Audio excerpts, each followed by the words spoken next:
Chapter 7. Teacher. Matt avoided leaving the safe haven of Celia's apartment for as long as possible. But gradually, Celia and Maria lured him into the walled garden, and from there, to other parts of the big house. Matt didn't like these excursions. The servants drew away from him as though he were something unclean, and Stephen and Amelia turned the other way if they saw him coming. And there was always the danger of running into Tom. Tom insisted on playing with Maria. He made her cry, but she always forgave him.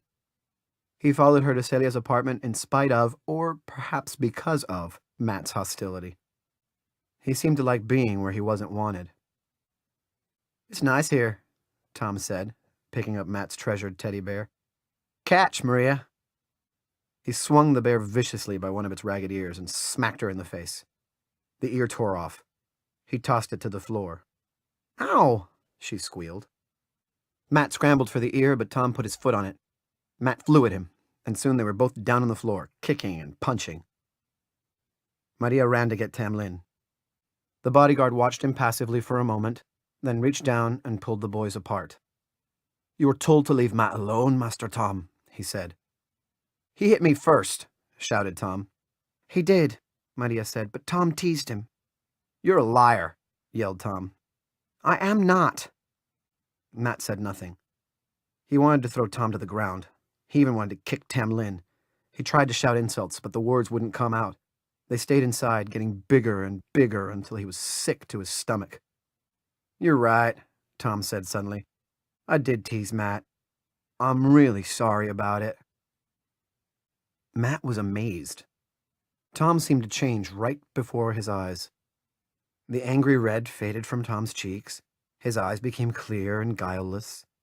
It was hard to believe it was the same boy who had been kicking and screaming only a minute ago.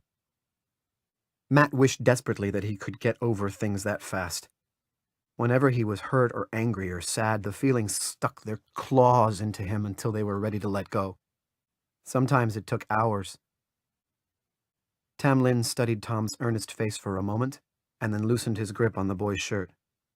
"Fair enough," he said. He turned Matt free, too.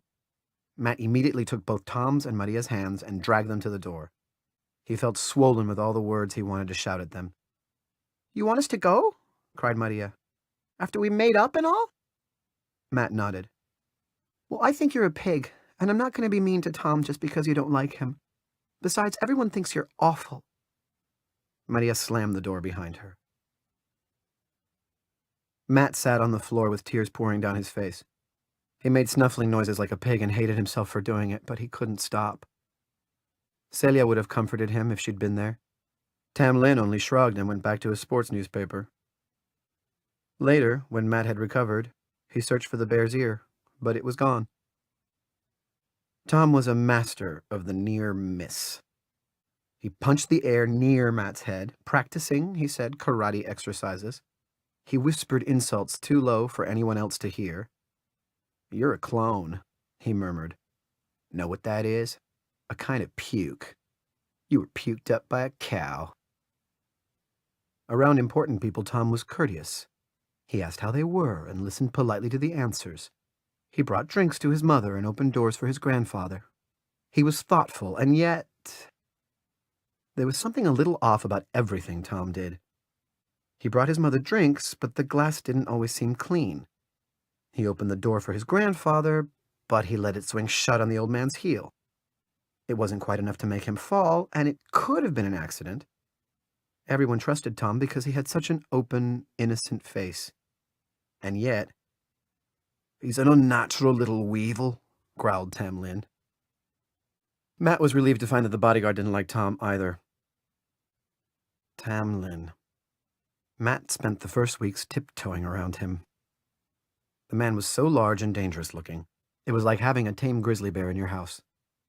Tamlin planted himself in Celia's easy chair and watched, silently, as Maria and Celia tried to tempt Matt to read, or do a puzzle, or eat. Matt enjoyed these activities, but it pleased him to be coaxed. He could make Maria almost scream with frustration. Celia would only stroke his hair and sigh. The bodyguard seemed to be reading, but his eyes flicked up and back again, as he took in the scene before him. Matt thought he looked irritated, although it was hard to tell. Tamlin's normal expression wasn't very pleasant. The doctor visited often because of a cough Matt had developed. At first it didn't seem important, but one night he woke with his throat full of liquid. He couldn't get any air. He stumbled to Celia's room and doubled up on the floor. Celia screamed for Tamlin. Bursting through the door, the bodyguard upended Matt and gave him a whack on the back. Matt spat out a mass of thick slime. Tamlin matter-of-factly ran his finger around the inside of Matt's mouth to clear it out. "Done that with lambs on my dad's farm," he said, handing the boy back to Celia. When Willem came later, Tamlin watched everything the doctor did. The bodyguard said nothing, but his presence made Willem's hands slick with sweat. Matt didn't know why the doctor was so afraid of Tamlin, but it pleased him deeply that it was so. After that, all Matt had to do was cough, and Celia or Maria would fall into a satisfying panic. Sometimes, Matt really did have trouble breathing, but sometimes he only wanted to reassure himself that someone cared for him. "I have to go to school, you idiot," said Maria. "The holidays are over." Matt stared out the window, punishing her for abandoning him. "I don't live here, you know. Sometime maybe they'll let you visit my house. You'd love it. I have a dog, and a tortoise, and a parakeet. The parakeet talks, but it doesn't mean anything." Matt shifted his position to make his rejection more obvious. If Maria didn't notice she was being snubbed, the whole thing was pointless. "I think you can talk if you want to," she went on. "Everyone says you're too stupid, but I don't believe it. Please, Matt," she wheedled. "Say you'll miss me, or hug me. I'll understand that. Furball howls when I leave home." Matt turned his back on her. "You're so mean. I'd take you to school, but they don't allow clones. Anyhow, the other kids..." Maria's voice trailed off. Matt could guess. The other kids would run away like Stephen and Amelia. "I'll be back on weekends, and you'll have a teacher here." She put out her hand tentatively. Matt shoved her away. "Oh dear," she said with a catch in her voice. She cried too easily, Matt thought. He felt a breeze as the door opened. How could she betray him by going away? She was probably visiting Tom now, asking him to go to school with her because she liked him better, the unnatural little weeble. "It could have been nicer," remarked Tamlin. Matt continued staring out the window. What business was it of Tamlin to worry about Maria? He was Matt's bodyguard, not hers. "Oh, you can understand me," the man said. "I've been watching you, with your sharp little eyes. You take in everything everyone says. You're like the old man. I don't know much about this clone business. I was 12 the last time I darkened a schoolroom door. But I know you're a copy of him. It's like the old vulture was being given a second chance." Matt's eyes opened wide at Tamlin's choice of words. No one ever criticized El Padrón. "I'll tell you this. El Padrón has his good side and his bad side. Very dark, indeed, is His Majesty when he wants to be. When he was young, he made a choice, like a tree does when it decides to grow one way or the other. He grew large and green until he shadowed over the whole forest. But most of his branches are twisted." Tamlin settled into Celia's chair. Matt could hear the springs groan with his weight. "I'm probably talking over your head, laddie. What I mean to say is this. When you're small, you can choose which way to grow. If you're kind and decent, you grow into a kind and decent man. If you're like El Padrón, just think about it." The bodyguard left the room. Matt heard him outside in the walled garden. Tamlin had energy to spare, and he didn't nearly use it up guarding Celia's apartment. He kept a rack of weights by the wall. Matt heard him grunt as he lifted them. Matt didn't understand much of what Tamlin had said. He'd never thought about growing up. Matt knew, theoretically, it was going to happen, but he couldn't imagine being bigger than he was now. The idea that if you were mean, you might stay mean forever had never occurred to him. Celia said if you scowled all the time, your face would freeze that way. You'd never be able to smile, and if you looked in a mirror, it would fly into 1,000 pieces. She also said if you swallowed watermelon seeds, they'd grow out your ears. Maria was gone, along with Emilia. Soon Stephen and Tom left for boarding school, and Matt found himself the only child in the big house. If he was a child, that is. Tom said clones weren't the same as children. They weren't even close. Matt looked at the mirror in Celia's bathroom.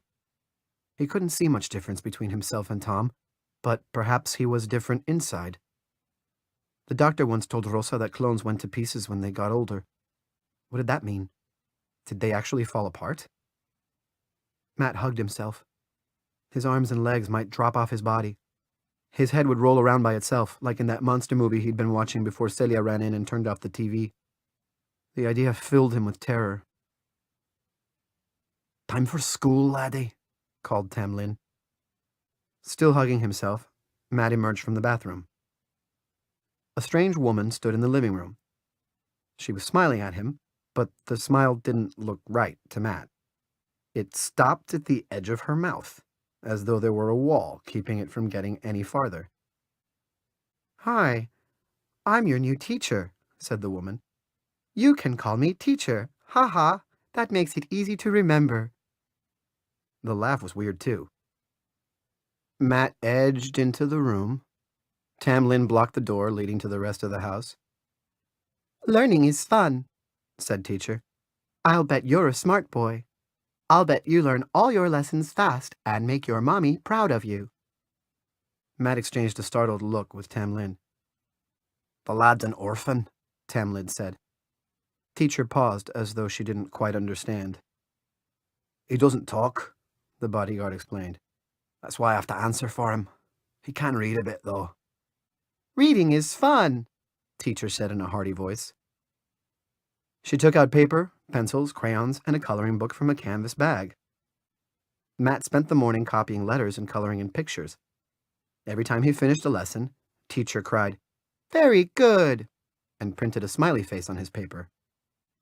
After a while, Matt wanted to leave the table, and teacher firmly sat him back down again. "No, no, no," she cooed. "You won't get a gold star if you do that." "He needs a break," growled Tamlin. "So do I," he said under his breath as he ferried Matt to the kitchen for a glass of milk and cookies. He brought teacher coffee and watched intently while she drank it. He seemed as puzzled by the woman as Matt was. The rest of the day was spent counting things: beads, apples, and flowers.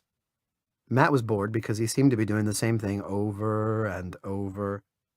He already knew how to count, even though he had to do it silently and write down the correct number instead of saying it. Finally, in the late afternoon, teacher said that Matt had been very good, and he was going to make his mommy very proud. Tamlin presented a report of Matt's studies over dinner when Celia returned. "You're my clever boy," she said fondly, giving Matt an extra slice of apple pie. She gave Tamlin an entire pie for himself. "Aye, the lad's that," the bodyguard agreed, his jaws full of food. "But there's something uncommonly strange about that teacher. She says the same thing over and over." "That's how you teach little kids," said Celia. "Perhaps," said Tamlin. "I'm not what you'd call an expert on education." The next day went exactly like the first. If Matt thought he'd been bored before, it was nothing compared to writing the same letters, coloring the same pictures, and counting the same wretched beads and flowers all over again. But he worked hard to make Celia proud of him. Days 3, 4, and 5 passed in exactly the same way. Tamlin went outside and juggled weights. He dug a vegetable bed for Celia in the walled garden. Matt wished he could escape that easily. "Who can tell me how many apples I have here?" warbled teacher on day 6. "I'll bet it's my good boy." Matt suddenly snapped. "I'm not a good boy," he screamed. "I'm a bad clone, and I hate counting, and I hate you." He grabbed teacher's carefully arranged apples and hurled them every which way. He threw the crayons on the floor, and when she tried to pick them up, he shoved her as hard as he could. Then he sat on the floor and burst into tears. "Someone isn't going to get a smiley face on his paper," teacher said with a gasp, leaning against a wall. She started to whimper, like a frightened animal. Tamlin thundered through the door and gathered Teacher up in a bear hug. "Don't cry," he said into her hair. "You've done very well. You've fixed something the rest of us hadn't a clue how to mend." Gradually, Teacher's breathing slowed, and the whimpering stopped. Matt was so startled he stopped crying. He realized something momentous had just happened. "I can talk," he murmured. "You get 2 gold stars by your name today, lassie," Tamlin said into Teacher's hair. "You poor sad creature. I didn't know what I was looking at until now." He gently urged the woman out of the apartment, and Matt heard him talking to her all the way down the hall. "My name is Mateo Alacrán," Matt said, testing his newly regained voice. "I'm a good boy." He felt dizzy with happiness. Celia was going to be so proud of him now. He would read and color and count until he became the best student in the whole world, and then the children would like him, and they wouldn't run away. Tamlin interrupted Matt's ecstatic thoughts. "I hope that wasn't a one-shot deal," he said. "I mean, you really can talk." I can, Matt sang. "Wonderful. I was going bonkers with counting beads." The poor thing. It was all she knew how to do. "She was an Egypt," announced Matt, using Maria's worst insult. "You don't even know what the word means," Tamlin said. "Tell you what, laddie, we've got something to celebrate. Let's go on a picnic." "A picnic?" echoed Matt, trying to remember the meaning of the word. "I'll explain it to you on the way," said Tamlin. Chapter 8. The Egypt in the Dry Field. Matt was wildly excited. Not only were they going on a picnic, but they would travel by horseback. Matt had seen horses from the windows of the little house, and of course he'd seen them on TV. Cowboys and big tough bandidos rode them. His favorite hero was El Látigo Negro, the Black Whip. El Látigo Negro was on TV every Saturday. He wore a black mask and rescued poor people from evil capitalists. His favorite weapon was a long whip, with which he could peel an apple while it was still on the tree. Matt was more than a little disappointed when Tamlin brought out a sleepy gray horse instead of the spirited steed El Látigo Negro rode. "Be reasonable, lad," said the bodyguard, tightening the girths on the saddle. "We're after reliability, not speed. El Patron wouldn't take it at all well if you were dumped on your head." Once Matt was perched on the saddle in front of Tamlin, he forgot all about his disappointment. He was riding. He was high in the air, swaying along with the smell of horse all around him. He felt the coarse hair of the mane and pressed his ankles against the warm coat of the animal. After all those months without talking, Matt couldn't wait to catch up. He chattered about everything he saw. The blue sky, the birds, the flies buzzing around the horse's ears. Tamlin didn't stop him. He grunted, occasionally, to show he was listening, and directed the horse along a dirt path. They plodded through the poppy fields, and gradually moved away from the big house toward the gray-brown hills that lay on the horizon. The first fields they encountered were covered with a mist of new leaves. These were the seedlings. Matt had watched the growing cycle from the window of the little house, and he knew what to expect. The older plants were larger and rounder, like small cabbages, and the leaves were tinged with blue. As they rode, the plants became larger, until they were as high as the belly of the horse. Buds opened into crinkled petals in a glory of white under the hot sun. A faint perfume hung in the air. They came to fields where the petals had fallen. These lay in drifts all over the ground, while the seed pods they left behind stuck up like green thumbs. The pods had swelled until they were the size of hens' eggs and ready for harvest. Matt saw the first farm laborers. He'd observed them before, but Celia had warned him to hide from strangers, so he hadn't watched them closely. Now he saw that both men and women wore tan uniforms and wide straw hats. They walked slowly, bending down with tiny knives to slash the pods. "Why are they doing that?" Matt asked. "To release the opium," replied Tamlin. "The sap oozes out and hardens overnight. In the morning the workers scrape it off. They can collect from the same plant 4 or 5 times." On and on the horse plodded. The fields shimmered with heat, and a sweet odor with something rotten at its core filled the air. The workers bent and slashed in a hypnotic rhythm. They didn't speak. They didn't even wipe the sweat off their faces. "Don't they get tired?" Matt asked. "Oh, aye, they do," said Tamlin. At last the horse came to a deserted field. The plants were beginning to dry. A hot breeze rattled the leaves. "Look! There's a man lying on the ground!" cried Matt. Tamlin halted the horse and got down. "Stay," he ordered the animal. Matt clung tightly to the mane. He didn't feel at all safe so far off the ground. Tamlin strode over to the man, bent down, and felt his neck. He shook his head and returned. Can't we help him?" faltered Matt. "It's too late for that poor soul," grunted the bodyguard. "What about the doctor?" "I told you it's too late. You want to get your ears cleaned." Tamlin hoisted himself back into the saddle and ordered the horse to go on. Matt looked back, tears stinging his eyes. The man was quickly hidden by the poppy plants. Why was it too late? Matt wondered. The man must be terribly hot, lying as he was in the full sun. Why couldn't they stop and give him water? Matt knew they had water. He could hear it sloshing in Tamlin's backpack. "We could go back," Matt began again. "Damn it!" roared the bodyguard. He halted the horse and sat for a moment, breathing hard. Matt looked at the ground and wondered whether he had the nerve to jump off if Tamlin really lost his temper. "I forget. Kids your age don't know anything," said Tamlin at last. "The man is dead. Heat or lack of water killed him. The cleanup crews at the end of the day will find him." The horse moved on. Matt had even more questions now, but he was too unsure of Tamlin's temper to ask them. Why hadn't the man gone home when he got sick? Why hadn't the other workers helped him? Why was he being left out there like a piece of trash? All the while they were riding along a range of hills that bordered the fields. Now they turned off into a dry stream bed that led into the hills. Tamlin got down and led the horse under a cliff where it would have shade.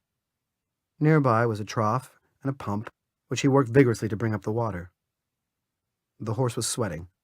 Its eyes watched the trough, but it didn't move. "Drink," said Tamlin. The horse trotted forward and dipped its muzzle. It blew noisy bubbles as it drank ravenously. "We'll walk the rest of the way." "Can't we take the horse?" said Matt, looking doubtfully at the stream bed snaking into the hills. "It wouldn't obey. It's programmed to stay on the farm." "I don't understand." "It's a safe horse, which means it has an implant in its head. It won't bolt or jump. It won't even drink unless you tell it to." Matt digested that idea for a moment. "Not even if it's very thirsty?" he said at last. "It was thirsty just now," said Tamlin. "If I hadn't told it to drink, it would have stood in front of the trough until it died." "Stay," he told the horse. Shouldering a backpack, he started up the dry stream. Matt scrambled after him. At first the way wasn't difficult, but soon it was blocked by boulders they had to climb. Matt wasn't used to exercise, and he quickly found himself out of breath. He didn't stop, though, because he was afraid Tamlin would leave him behind. Finally, the bodyguard heard him gasping and turned back. He hunted through the backpack. "Here, drink some water. Have a bite of beef jerky, too. The salt'll do you good." Matt devoured the beef jerky. It tasted wonderful. "Not much farther, laddie. You're doing very well for a hothouse plant." They came to a giant boulder that seemed to block the trail until Matt saw a round hole in the middle. It was worn smooth like the hole in a donut. Tamlin climbed through and reached back to help Matt. The scene on the other side was completely unexpected. Creosote bushes and palo verde trees framed a small, narrow valley, and in the center of this was a pool of water. At the far end, Matt saw an enormous grapevine sprawled over a man-made trellis. In the water itself, Matt saw shoals of little brown fish that darted away from his shadow. "This is what you call an oasis," said Tamlin, throwing down his pack and taking out food for the picnic. "Not bad, eh?" "Not bad," agreed Matt, accepting a sandwich. I found this place years ago when I first started working for El Patron. The Alacrans don't know about it. If they did, they'd run a pipe in here and take out all the water. I hope I can count on you to keep the secret." Matt nodded, his mouth full of sandwich. "Don't tell Maria either. She can't help blabbing." "Okay," said Matt, proud that Tamlin considered him responsible enough to keep a secret. "I brought you here for 2 reasons," said the bodyguard. "1, because it's nice. And 2, because I want to tell you a few things, without being spied on." Matt looked up, surprised. "You never know who's listening to you in that house. You're too young to understand much, and I wouldn't say anything if you were a real boy." Tamlin tossed breadcrumbs into the pool. The little fish rose to the surface to feed. "But you're a clone," he went on. "You haven't got anyone to explain things to you. You're alone, in a way real humans can't understand. Even orphans can look at pictures and say, 'That's me ma, and that's me da.'" "Am I a machine?" Matt blurted out. "Machine? Oh no." "Then how was I made?" Tamlin laughed. "If you're a real boy, I'd tell you to ask your big brother that tricky little question. Well, lad, the best way to describe it is this. A long, long time ago, some doctors took a piece of skin from El Patron. They froze it so it would keep. Then, about 8 years ago, they took a bit of that skin and grew it into a whole new El Patron. Only they had to start at the beginning with a baby. That was you." "That was me?" asked Matt. "It was." "So I'm just a piece of skin?" "Nah, I've gone and upset you," said Tamlin. "The skin was what you might call a photograph. All the information was there to grow a real copy. Skin, hair, bones and brain of a real man. You're exactly like El Patron when he was 7 years old." Matt looked down at his toes. That's all he was. A photograph. "They put that piece of skin into a special kind of cow. You grew inside, and when the time came, you were born. Only, of course, you didn't have a father or a mother." "Tom said I was puked up by a cow," said Matt. "Tom is a filthy little pustule," said Tamlin. "And so is the rest of that family. If you quote me, I'll deny it." He brought out a bag of trail mix and passed it to Matt. "To continue. Being a clone, you're different, and a lot of people are afraid of you." "They hate me," Matt said simply. "Aye, some do." Tamlin stood up and stretched his big muscles. He paced back and forth on the sand where they were having their picnic. He hated to sit still for long. "But some love you. I'm speaking of Maria, and of course Celia. And El Patron." "Ah, well, El Patron's a special case. To be honest, the number of people who love you is small, and the number who hate you is large. They can't get around the fact that you're a clone. It makes it hard to send you to school." "I know." Matt thought bitterly of Maria. If she really loved him, she'd take him with her and not care about how the other kids felt. El Patron insists that you be educated and live, as nearly as possible, a normal life. The problem is no private teacher wants to teach a clone, and so the Alacrans got an Egypt. Matt was startled. He'd heard the word so often, mostly from Maria. He'd thought it was only a swear word, like dum-dum or cootie face. "An Egypt is a person or animal with an implant in its head," said Tamlin. "Like the horse?" said Matt, as a terrible thought occurred to him. "Correct. Egypts can do only simple things. They pick fruit or sweep floors or, as you've seen, harvest opium." "The farm workers are Egypts?" cried Matt. "That's why they work without resting until the foreman orders them to stop, and why they don't drink water unless someone tells them to." Matt's thoughts were whirling. If the horse could stand there and die in front of a trough of water, then the man... "The man," he said aloud. "You're bright as a button, lad," said Tamlin. "The man we saw on the ground probably lagged behind the other workers and didn't hear the foreman tell them to stop. He might have worked all night, getting thirstier and thirstier." "Stop!" shrilled Matt. He covered his ears. This was horrible. He didn't want to know any more. Tamlin was at his side at once. "That's enough lessons for one day. We're on a picnic and we haven't had any fun yet. Come on, I'll show you a beehive and a coyote den. Everything lives around water in the desert. They spent the rest of the day exploring the burrows, the crevices, the hidden layers of the secret valley. Tamlin might not have gone to school for too long, but he knew a great deal about nature. He taught Matt to sit still and wait for things to come to him.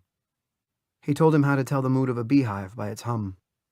He pointed out droppings and tracks and bone fragments. Finally, as shadows began to fill up the oasis, Tamlin helped Matt climb through the hole in the rock and return to the horse. It was waiting exactly where they'd left it. Tamlin ordered it to take another drink before they set off. The fields were empty, and the long shadows of hills flowed across the land. Where they ended, the late afternoon sun made the poppies glow with a golden light. They passed the dry field where the man's body had lain, but it was gone.